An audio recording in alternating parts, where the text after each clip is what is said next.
and Senator Ted Cruz.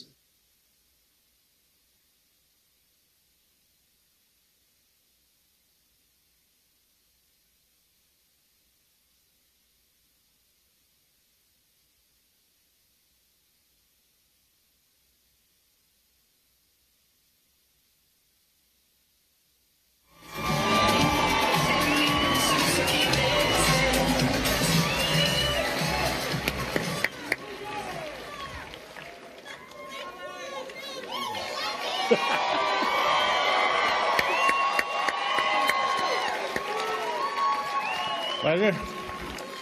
Mark, I'm pretty sure that's the first time we've ever walked out to dance music. Well, I did think about holding hands, but didn't think that would come off right. Well, it is my honor to be here with Senator Cruz. We're going to have a short discussion about the Constitution. How many of you support the Constitution? So we're not at the DNC event here, that's obvious. Senator Cruz, I think the smell would be somewhat different. Yes. He means pot, of course. Studied ambiguity is okay. You're one of the leading constitutionalists, not just in the Senate, but in the country. And one of the problems we have in this country today is so much of what we do is not within the constitutional construct. You have introduced an amendment to the Constitution to place term limits on members of Congress.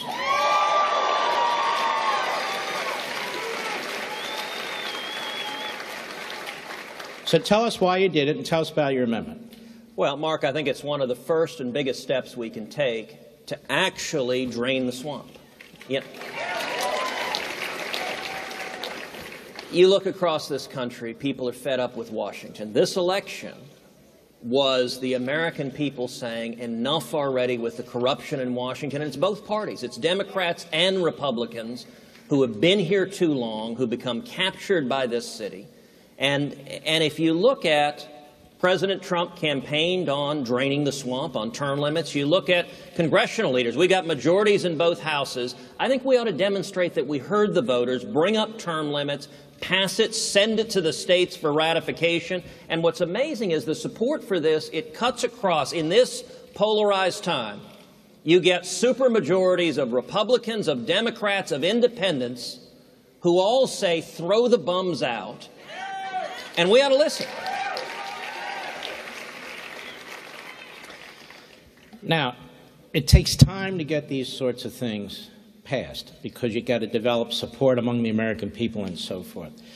So what should the people in this room and across the country do? Because obviously you have an entrenched ruling class, and they're not going to say, yeah, let me vote myself out. So what do we do? We put pressure on them? How should we handle this? Look, hold us accountable.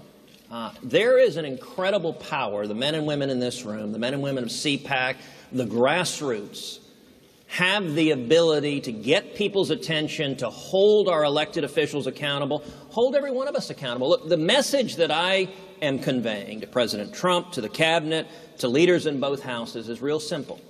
Let's do what we promised. Let's deliver on the promises, and if we do that, we'll win at the ballot box, and if we don't, the people will hold us accountable for that, too. Let me ask you about the courts. We saw what the Ninth Circuit did, or a panel in the Ninth Circuit, on an executive order that once the executive order was modified, really, it wasn't even a controversial executive order from a constitutional point of view, and then you have 3 judges who did what they did. The other day, we had the Fourth Circuit basically tear the guts out of the Second Amendment, reject the Heller decision in the Supreme Court. So the Gorsuch nomination is important. How do we get our hands around all this? Well, you're right. You look at judicial activism, and those are 2 great examples, the Ninth Circuit and the Fourth Circuit decision in recent weeks. If you look at the Ninth Circuit, it's based in California. It's long been the most liberal court of appeals in the country. If you look at the decision of the Ninth Circuit and the decision of the California District Court, actually the Washington District Court that struck down, that enjoined the president's order, both decisions are utterly lawless. You know, the reason the Constitution gives judges life tenure is so they can be independent of political pressures and follow the law. I've read the district court decision. I've read the Court of Appeals decision. They don't even cite the controlling federal law. By statute, Congress has given the president the authority to suspend immigration, any class of immigration, if he deems it in the national interest. Now, any judge that was actually being a judge would begin with the statute, would look to the precedents, would interpret it. They don't even mention the statute. They just say, we don't like this policy, and they're engaged in legislation. You take the Fourth Circuit decision upholding Maryland's laws on so-called assault weapons and large capacity magazines. The Fourth Circuit used to be the most conservative court in the country. I started my career as a law clerk of the Fourth Circuit, and it was 20 years ago. The Fourth Circuit was tremendous. It was dedicated to protecting our constitutional rights. The Fourth Circuit now, they invented this new test for the Second Amendment, and here's what their test said. The Second Amendment doesn't protect a weapon if it would be useful in a military context. This test isn't just sort of questionable. It isn't just a little bit out there. It is nuts.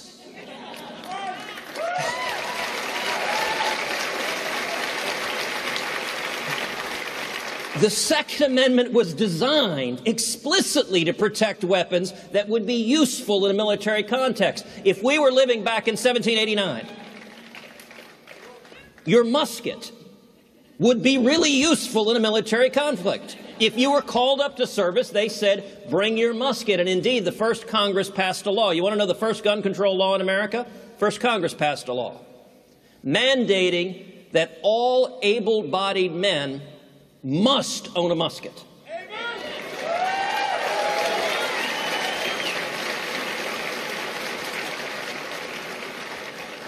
Under the that's an individual mandate we could live with. There you go. That's under the Fourth Circuit's test. They say, well, gosh, if it would be useful in a military context. In the Second Amendment, it's not about hunting. It's not about target shooting.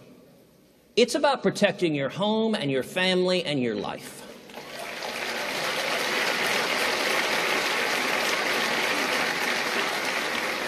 So under the Fourth Circuit's test, the only things that are protected are things that are not useful in a military context. So apparently the Second Amendment protects feather dusters.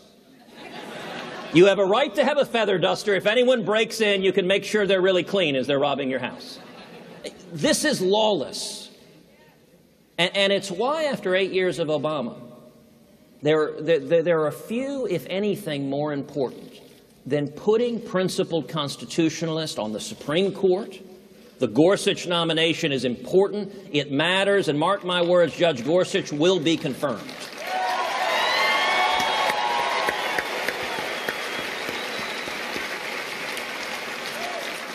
Let's talk about separation of powers.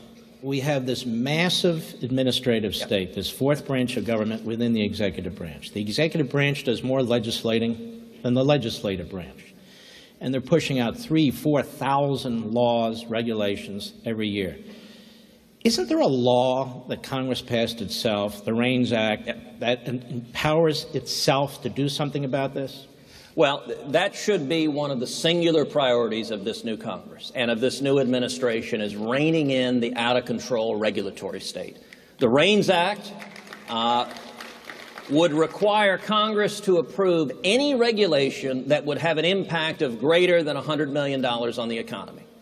Now, you want to talk about a basic common sense step. If the federal government is going to cost $100 million or more of your jobs going away, at a minimum, the people who are elected by the people ought to have to vote and say, yes, I support taking away your job, or no, I don't support taking away your job. And part of the regulatory state, you know, what the framers understood was accountability. I mean, the Constitution is brilliant for accountability, for posing factions against each other, to fight amongst themselves in government, which protects our liberty, but also in ensuring that decision-making is made by those that the people can hold accountable. The regulatory state now lets politicians wipe their hands and say, hey, it's not my fault. It just came from these bureaucrats who work for nobody and are accountable to nobody. And I will say one of the things that I have encouraged President Trump to do, and I'm optimistic about this, is to take on directly the regulatory state, to take it on, to fire bureaucrats.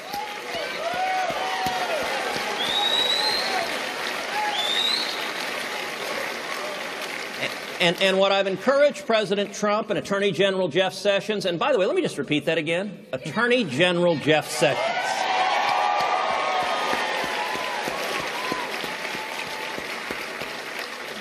I just like making Chuck Schumer twitch.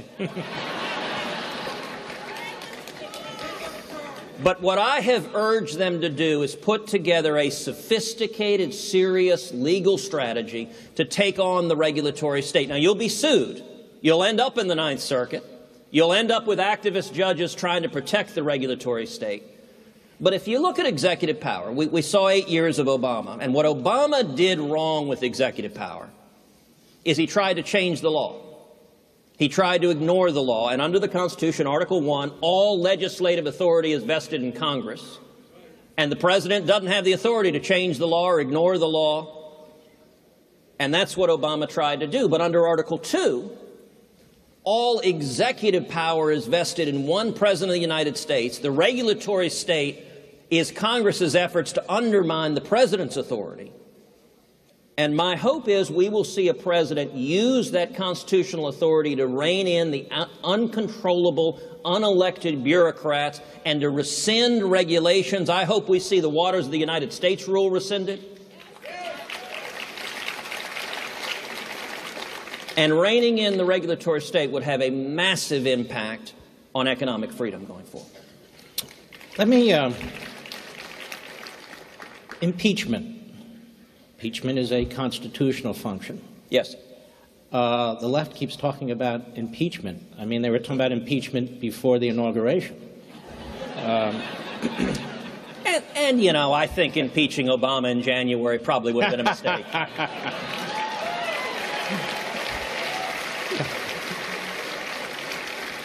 So would retroactive impeachment be unconstitutional?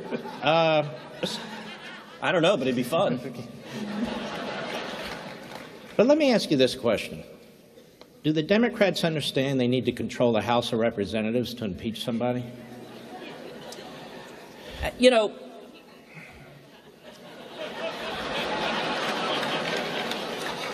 the Democrats right now are living in an alternative universe.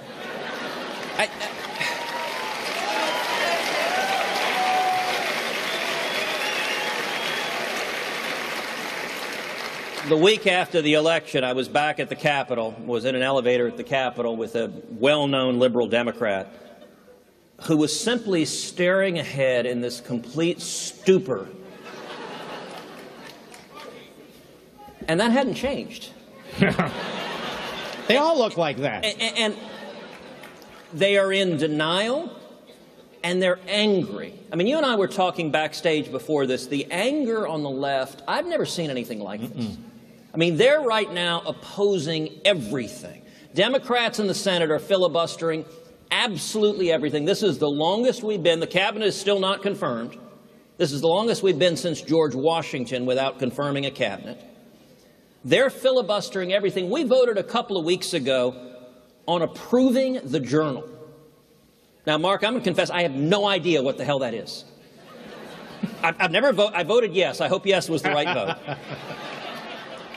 Approving the journal is the most mundane procedural step. It is always done by unanimous consent. I didn't know we did that until they objected to it and said, no, you got to have a full Senate vote. Everyone come down to approve the journal. What that means, if this continues, and from the left, their base, there's a technical term for their base. Moscow.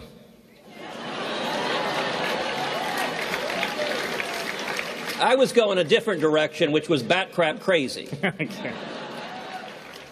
Right now, Democratic senators are more scared of their base than they are of the voters. A liberal Democrat told me a couple of weeks ago, said, listen, we're afraid of being primaried. The Democrats took at the lesson of this election that Hillary was too moderate. And so their lesson is they need more Bernie Sanders, more Elizabeth Warren. That's where Senate Democrats are.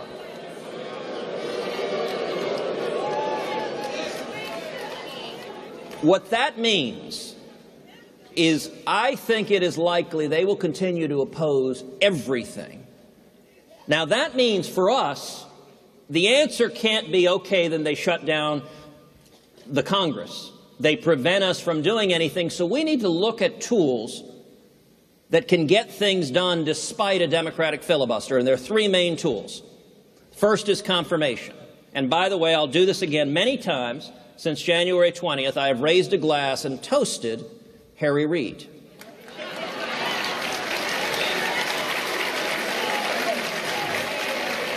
Because Harry Reid employed the so-called nuclear option, broke the Senate rules to change the Senate rules, lowered the threshold from confirmation from 60 vote to 51 votes, and it is a direct result of Harry Reid that we now have the most conservative cabinet in decades.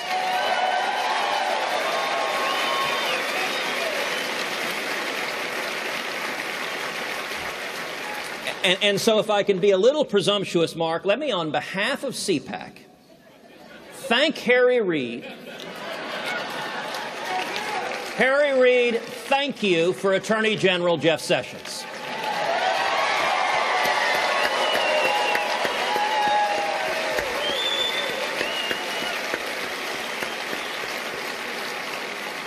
And also, we should be thanking Harry Reid for EPA Administrator Scott Pruitt.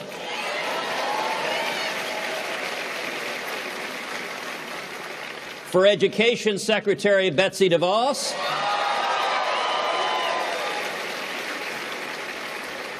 And very, very soon, I look forward to thanking Harry Reid for Supreme Court Justice Gorsuch.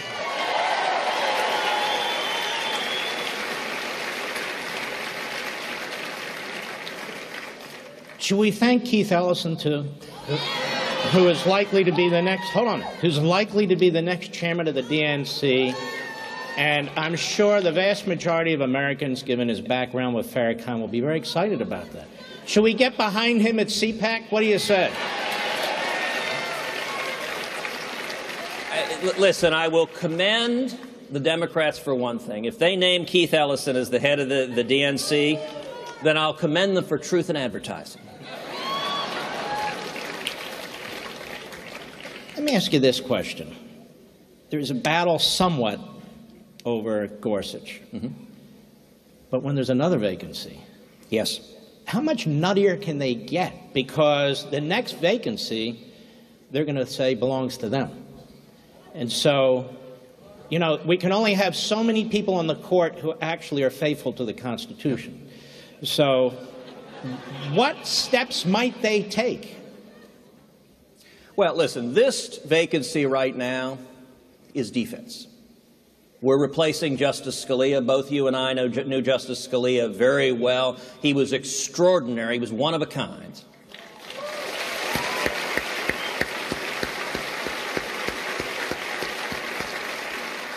By the way, I have to tell a quick Scalia story just in honor of the great jurist, which is in the early to mid-1980s, then Judge Antonin Scalia was on the D.C. Circuit. The other prominent conservative was Robert Bork. Reagan was in the White House. Everyone knew one or the other, either Scalia or Bork, was likely to get the next vacancy. They didn't know who it was going to be. And Scalia was walking through the parking lot at the D.C. Circuit. And he came to the elevator, and there were two U.S. Marshals who stopped him and said, "I'm sorry, sir, we're holding this elevator for the Attorney General of the United States." Scalia pushed past them, stepped into the elevator, pushed the button, and as the door's closing, he said, "You tell Ed Meese, Bob Bork doesn't wait for anyone."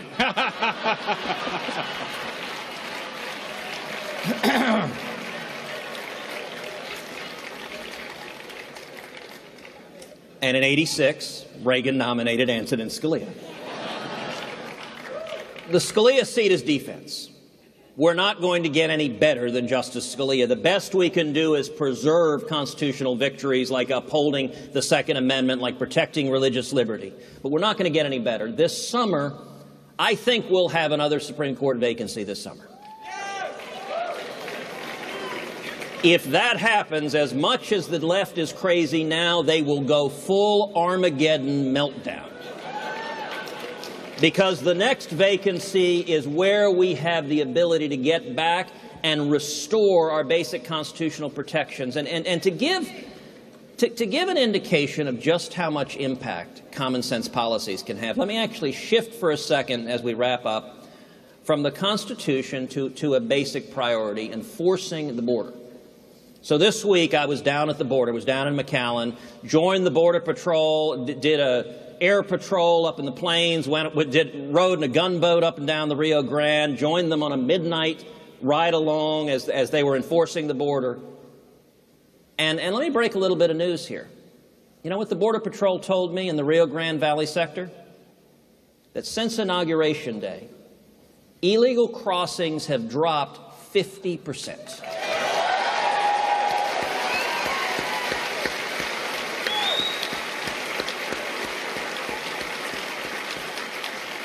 Now, oddly enough, you and I have not seen that on the 6 o'clock news. Somehow reporters aren't reporting it. I asked them, I said, look, why is that? Border Patrol agents said they didn't know, but they assumed it was because with the new administration, they understood we'd have an administration that would finally enforce the laws.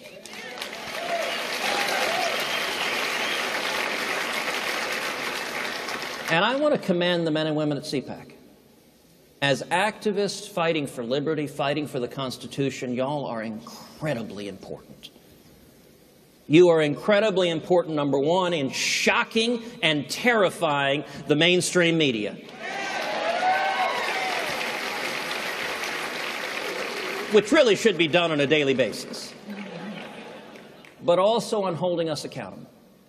We have the opportunity for this to be an historic Congress, the most productive Congress in decades. This year, in 2017, we should repeal Obamacare, confirm a strong conservative to the Supreme Court, and pass fundamental tax reform, ideally a flat tax.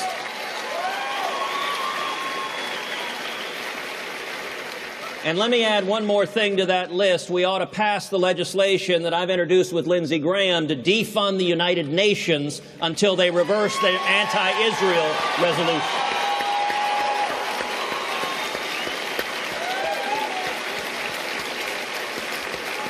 Okay. And if we do that, 2017 will be an historic milestone year. And so what I'm encouraging President Trump and the cabinet and congressional leaders to do is let's keep our promises. Let's do what we said we would do, and that's what each and every one of you can hold all of us accountable for.